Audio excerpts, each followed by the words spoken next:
Lee Daniel winner here in Knoxville again. Almost like a broken record, but I know you don't care. You listen to that broken record all day long. Fantastic race, rough conditions out there. Made it 22 laps till Jerry barrel rolled out there. Tell me, I mean, where were you physical-wise, sitting out there in the heat, mentally? Where were you in a cockpit?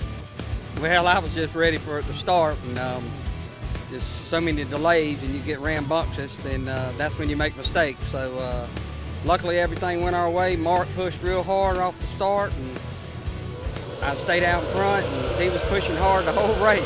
Then we got into lap traffic, so we didn't know what was going to happen. But it's fun racing with Mark and Reno, and Jamie was doing real good this weekend, and water was a little rough, a little more rough than it usually down here, but everything stayed together and we had a good day.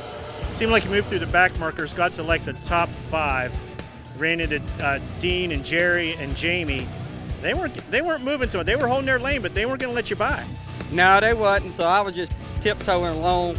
I didn't know what Jerry was going to do. I didn't know what Jamie was going to do. So I just tried to stay in there with them. I knew Mark was right behind me, but wasn't no need in me sticking my nose. I knew they were racing, so it wasn't no need in me sticking my nose in there and getting crashed. So then we went into the 3 and 4, and I got up under Jerry, and then his boat skipped out and he barrel rolled.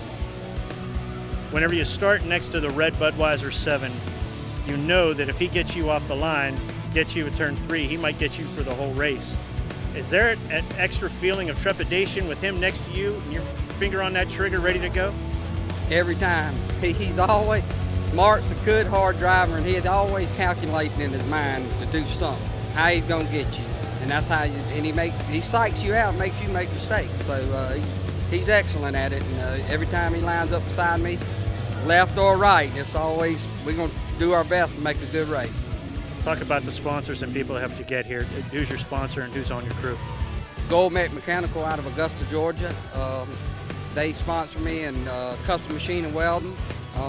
Then I got my daddy, he does all the work for me and sets the boat up. And then I got my brother-in-law, Jeffrey, that helps us out. And Chip Wavebro, he comes and helps us. So then my wife and my son and all her family, we had a big crowd this weekend, I think 20. Talk about the time you had here in Knoxville. Great place for a family, lots of stuff to do. Tell us about what kind of time you had here in Knoxville. We had a great time here. My wife and them have been walking all day today. My little boy's been playing. We're spending the night, and we're going to stay for a few hours in the morning and do some stuff, and we have an excellent time every time we come here. Congratulations on your win again.